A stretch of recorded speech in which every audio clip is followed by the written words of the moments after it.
Welcome to the Maria Liberati Show, where food meets art, travel, and life. So what does food mean to you? Well, in this episode, my special guest will help us discover. We have LD Sledge, who wrote a book about Cajun food, and Larry Jorgensen, who's going to tell us all about the Coca Cola Trail. You know, it's Library Lovers Month in February, so we're discovering more and more books. And also, we also have Valentine's Day coming up, and Super Bowl Sunday's coming up soon too. So we have a recipe, though, that I'll be sharing for Valentine's Day: strawberry risotto. I think you're going to like it. Stay tuned. And I just wanted to tell everyone not to forget to join in this Friday, February 11th, for my Valentine's Day themed cooking class, virtual class with Rocco of Rocco's Dough in Miami, Florida. Rocco is a Neapolitan pizza expert, and Rocco is going to be sharing his tips on how to make an authentic Neapolitan pizza at home. And we chose that dish for a Valentine's Day cooking class, virtual class, because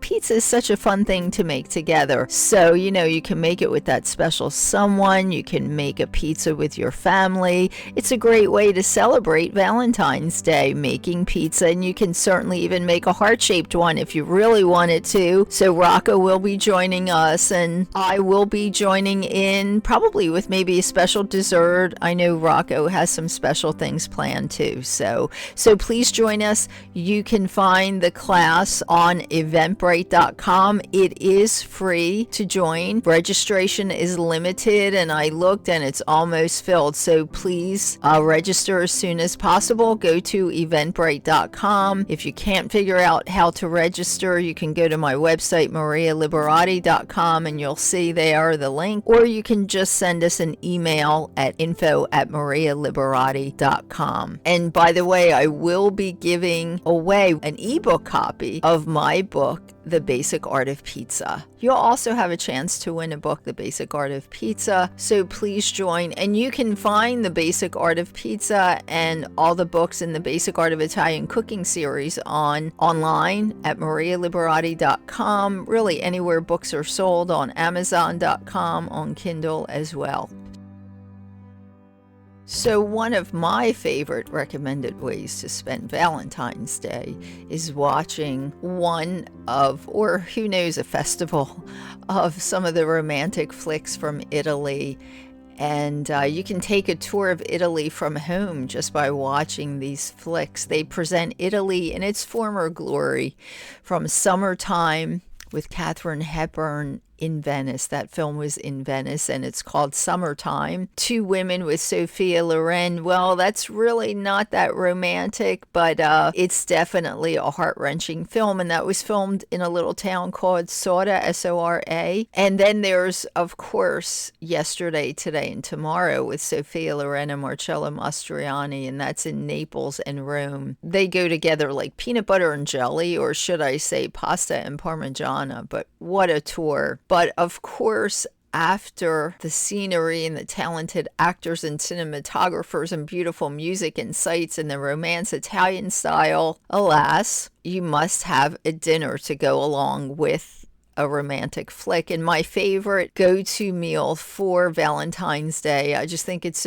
such a perfect fitting dish, is risotto with strawberries and champagne. And I wanted to share the recipe with you today for my Valentine's Day dish, strawberries and champagne. And I just wanted to remind everyone that on Saturday, February 12th, you can also do another virtual class that I will be doing for the Stratford Public Library in Stratford, New Jersey. So again, it's in honor of Valentine's Day and Library Lovers Month.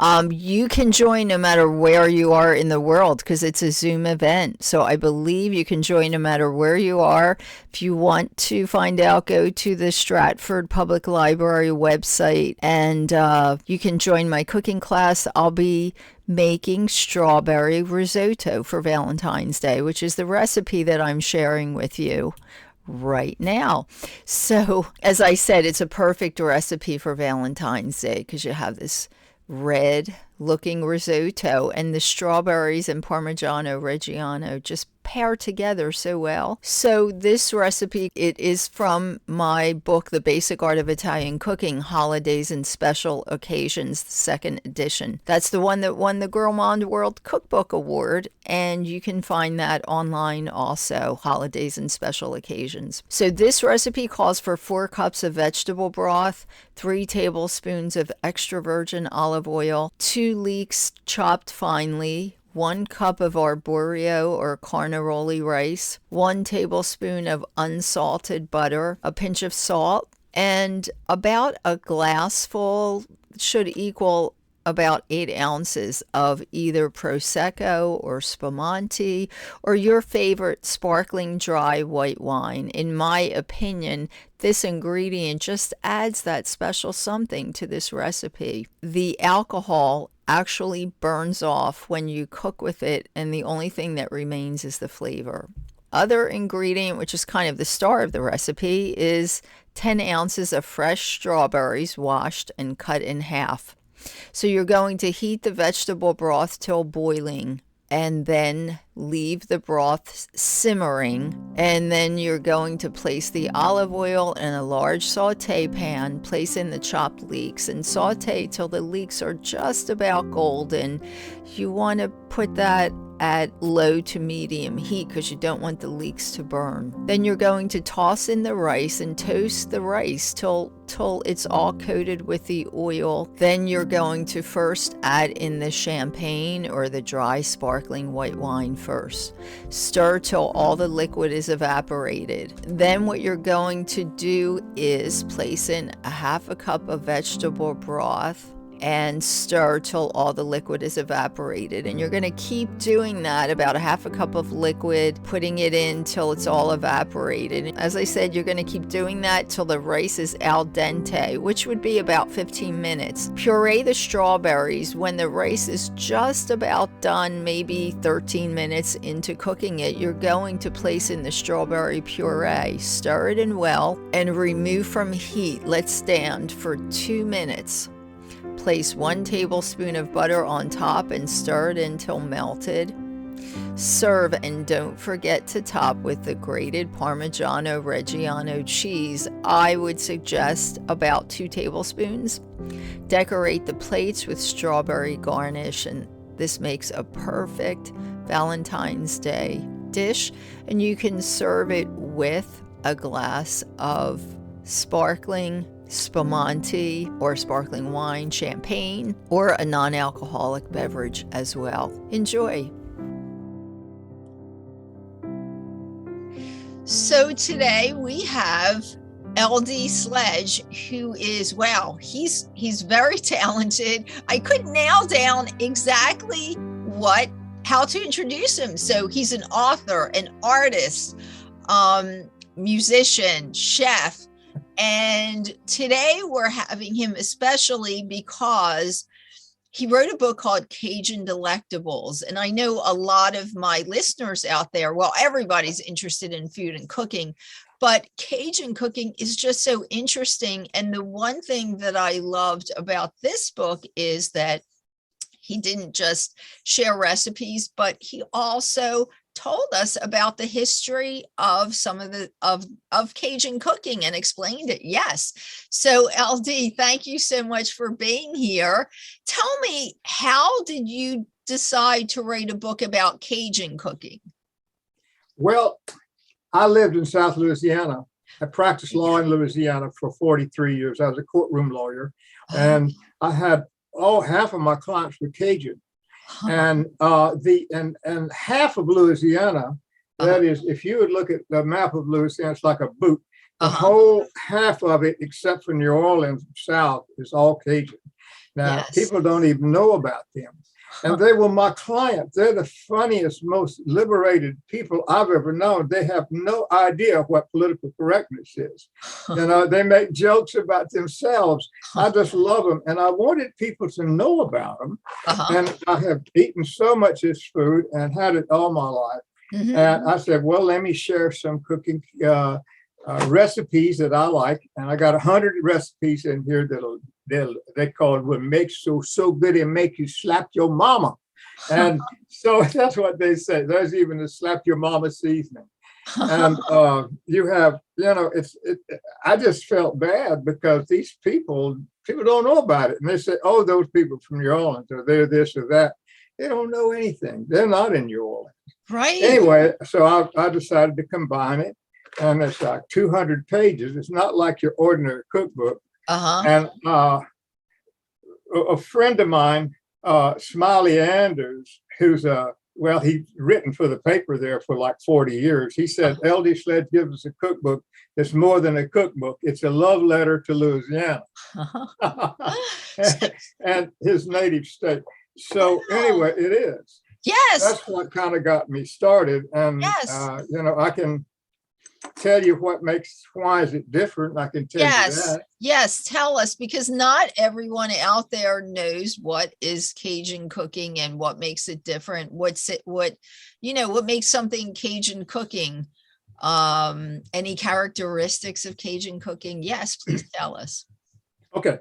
Now, so many of the Cajun food recipes are soups and stews.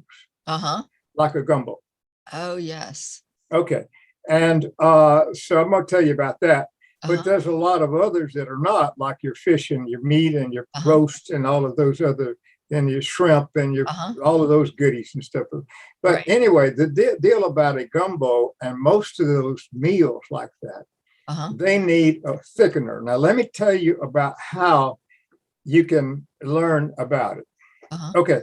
I have a page online. It's called CajunCookingSecrets.com. And I give you about 3, 4, 5 minutes of how they do it. But here's the way to do it. You make a roux, R-O-U-X. It's a thickener. Yes. And this thickener is made with a cup of flour and a cup of oil. And what they would do traditionally, they would take it and they would heat it and they would stir it and they would stir it and they would stir it. And it would take a long time for it to get to where they want it. And they want it to be like a golden brown or dark brown. And it sets it up as a thickener, but it also has a nice aroma. Right. Now you come to the next stage, which gives you the next layer of flavor. And that's called the Holy Trinity. The Holy Trinity is onion, bell pepper, and celery. And usually it's about 1 to 3 or something. So you get a couple of onions and a bell pepper and 3 or 4 slots of celery. Chop it up, and then you get some garlic. I say that garlic got religion, and it joined the church and goes with them to the Holy Trinity. Anyway, so what you mix those together and you put those into the roux. Right. And now you saute that down until you get them all like the Cajuns say, melt them onions. And you melt the onions. And then after now you've got you got it set up. Now after this, you then go and put your meat in and your stock, your chicken stock or beef stock or whatever you want. Cajuns used to use water. I like stock. It makes it better. And I'm going to give you another secret. Thing is that you can go online to Amazon and buy some roux already made. You don't have to go through that. My son saw me doing that and he said, Daddy, you are a traitor. You're going against your policy. You're supposed to spend all your hour building that roux. No, it'll take just a spoonful and you're about ready to go. But anyway, that's that. And you just cook it for a couple of hours. You ask a Cajun, you say, how you make that? And they'll say, first you make a roux. They'll always say that. And then they'll say, and then you do, and then they'll say, and you cook it down. And that's my logo, cook it down.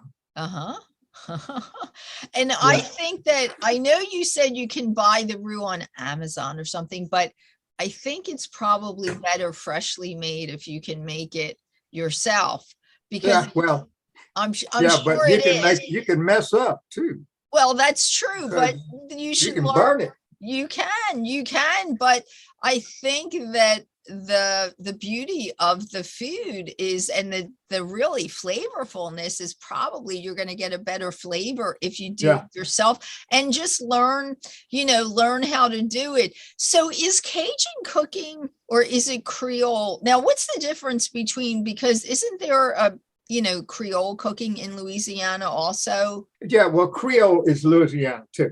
Right. Now, Yes. the definition, see, my book gives you all kind of stuff. And the definition of Creole is different in New Orleans than it is from the other part of the state. Okay. Yes. Creole, basically, Creole is the name of someone who was from one country, but now he's born in another country. His parents are from France, but he's born in New Orleans. So he's a Creole. I see. So that's the distinction. Okay. And the cooking is different too. But then the Creoles over in Lake Charles, which is on the Texas border, mainly they're like Black and Indian and Spanish, and a combination. They're mainly the Black Creoles over there, and they have a whole different music and style. But the Creoles, the distinction between Creole cooking and Cajun cooking is this. Cajun usually likes it a little more spicy, but it's not hot. It's flavorful. And the Creoles have less flavor, less spice. Oh, okay. Well, I think I have a sneaking suspicion that Creole cooking is a little bit is related to French cooking. They have origins in France. So French cooking, usually it has, herbs, but it's not real spicy, hot and spicy. So maybe that is what has to do with it. So Cajun cooking. So, okay, we did the roux and we do the Holy Trinity and we have all that. So then we're adding in the meat and the broth, and we're making like a gumbo. Is that what you pretty much? Yeah. Yeah.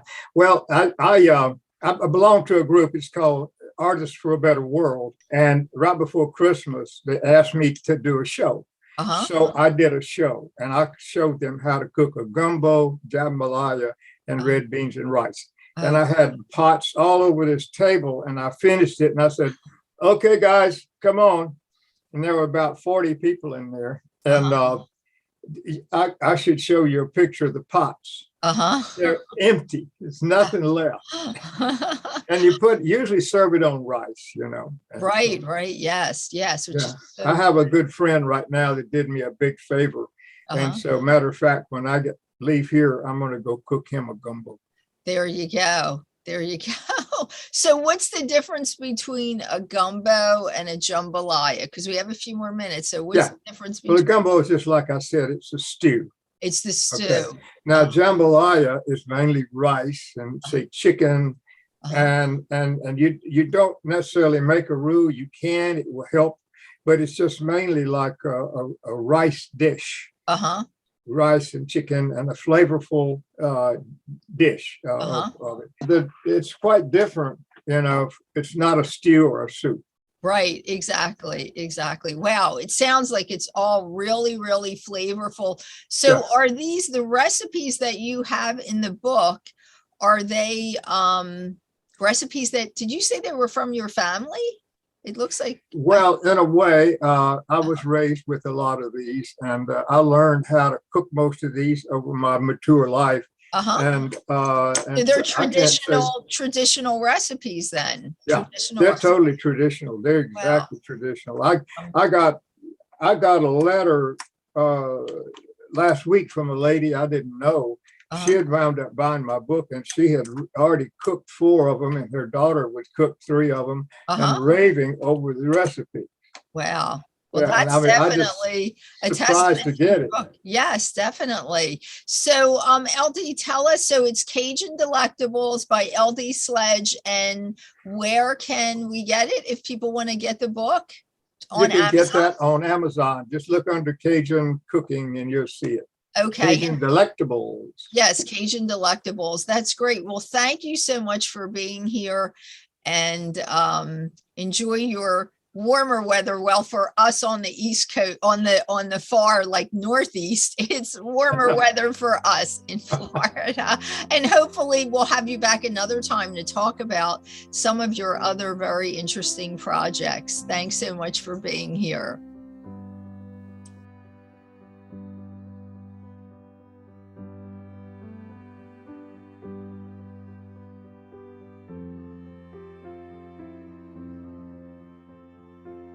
So, this month is Library Lovers Month. February is, and I love to read books, and I especially love it when we can combine a book with something about food. And my special guest today is joining us from Louisiana. His name is Larry Jorgensen, and he is an author, but he's also written for TV, radio, news, newspaper, and a very seasoned writer, author, I guess I can say. And he wrote this really interesting book called The Coca Cola Trail. Larry, thank you so much for being with us today. Thank you, Maria. I look forward to talking about the Coca Cola Trail. Yes. So, Larry, tell us, what was your inspiration? How did you decide to write the book, The Coca Cola Trail? How did that come about? I think the book sort of selected me. I had intended to do a travel feature. Because I do a lot of freelance writing.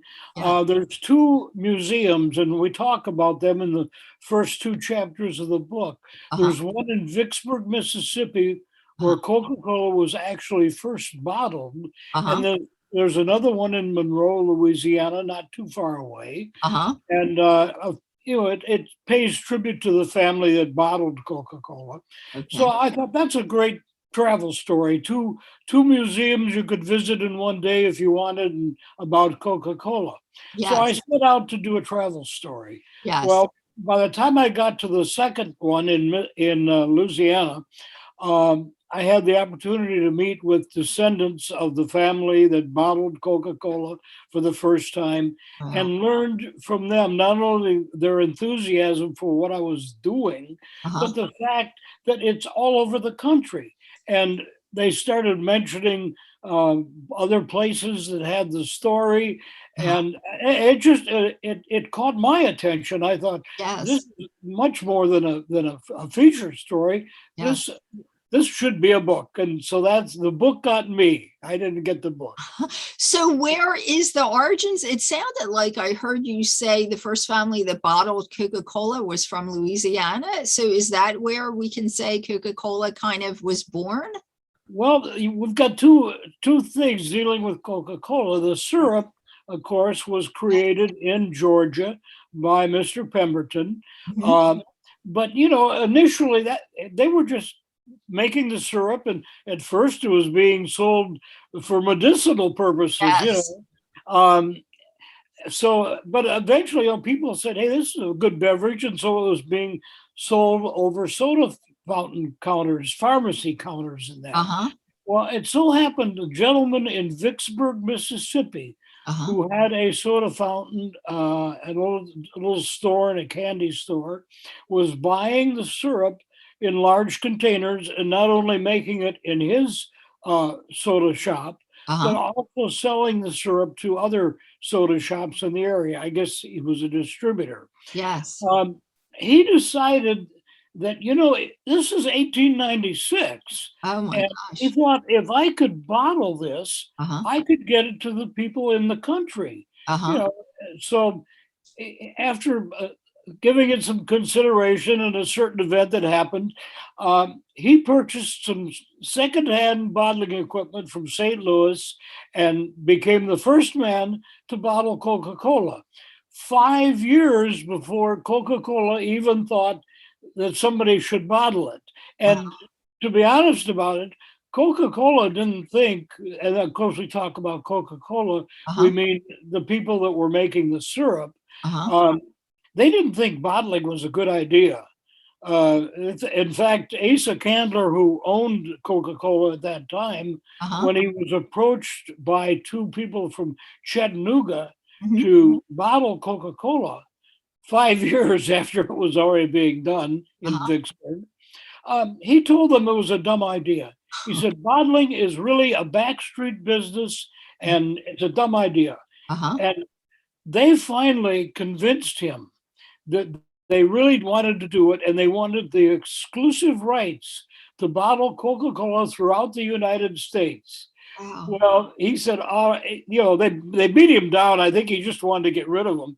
Yeah. And he finally said, okay, I'll sell you the rights to bottle everywhere in the United States except Mississippi, because old Joe is doing it over there already. And he sold them the rights to bottle for $1.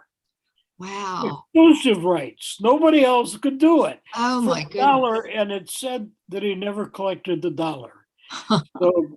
So it shows you that Coca-Cola initially was they were interested in making and selling the syrup. Yes. And it was the entrepreneurs of our country who said, wait a minute, this has got some great potential. Let's Yes. make it happen. So Coca-Cola, you're saying they first made it as a syrup. Did they originally make it for medicinal purposes only? Is that what they thought of it as for? Or yeah, well, the fellow that invented the formula, Mr. Pemberton, had been a Civil War soldier and had a very serious war injury. And he had been addicted to a pain reliever he was taking, and he wanted something else. So he was also a pharmacist, and somehow he learned in his work that the combination of the coca leaf, could create pain relief. So he created this formula for pain relief. He was actually in Columbus, Georgia. He moved to Atlanta, Georgia. That's where Atlanta comes to play, and continued to develop his formula for Coca-Cola, what became Coca-Cola syrup. And ultimately, the first place he took it was to a drugstore in Atlanta, which had a soda fountain. And he said, this will work in pain relief. And so that's how it began. They were making it, serving it as pain relief.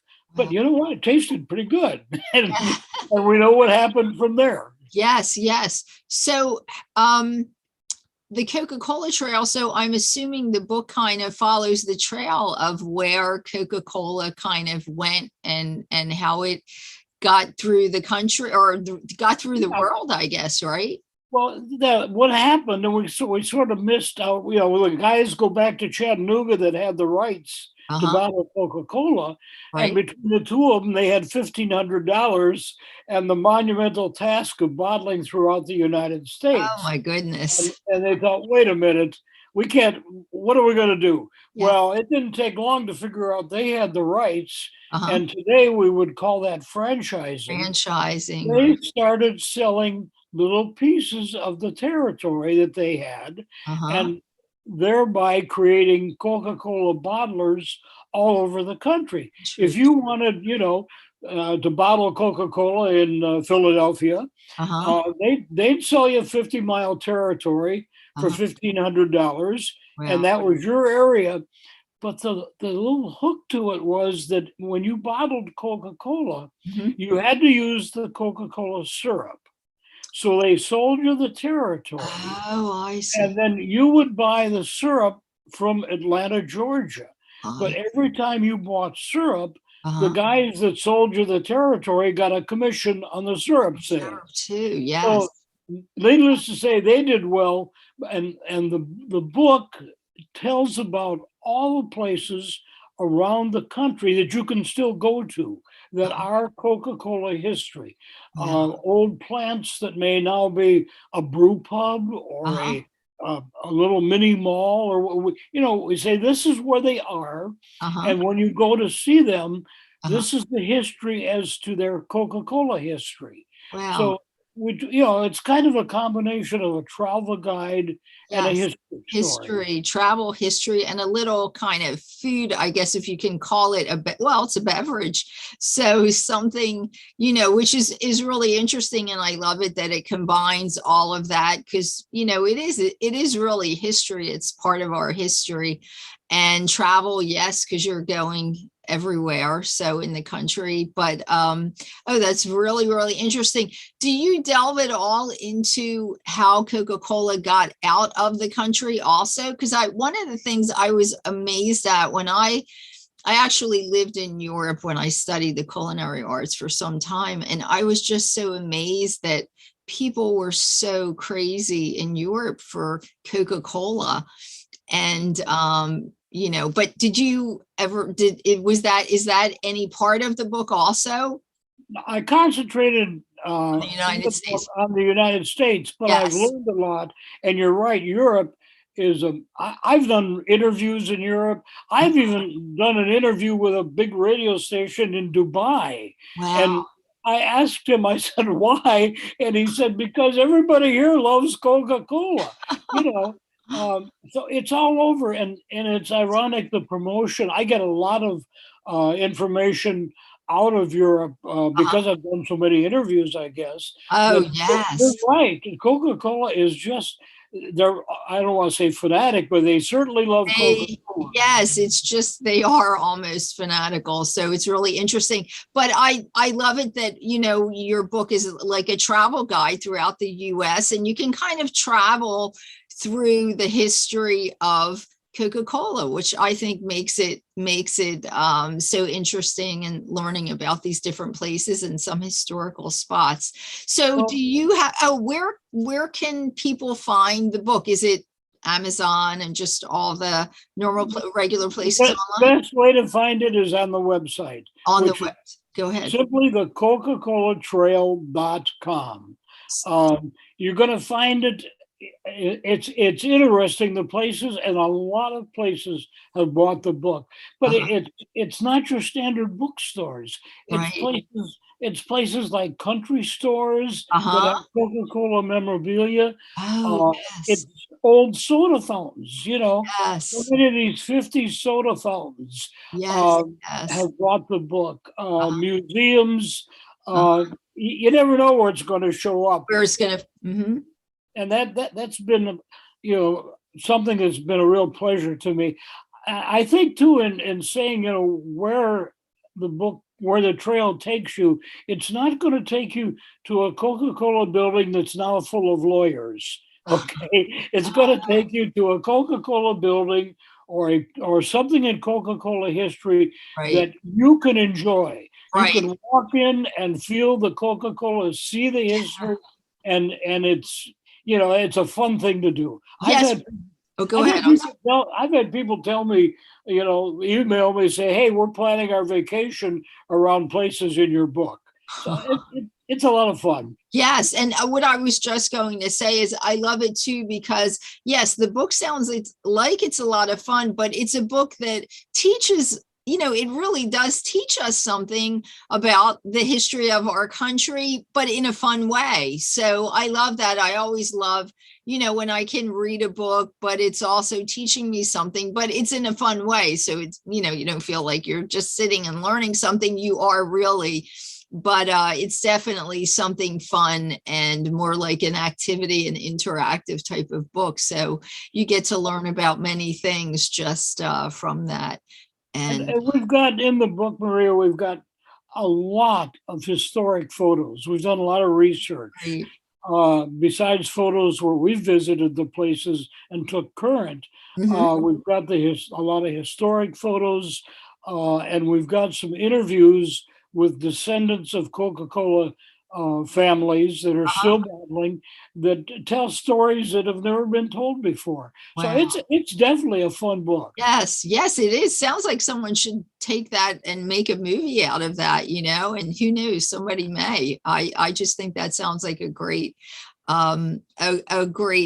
story to make a movie of, but be that as it may, definitely a real fun read. And for those of us that a lot of people aren't traveling quite yet. They're still kind of hesitant, and not everybody's able to, but I think it's like a staycation in a book. It's like a trip. If you don't want to travel, you can travel through. I always love being able to travel also through, reading.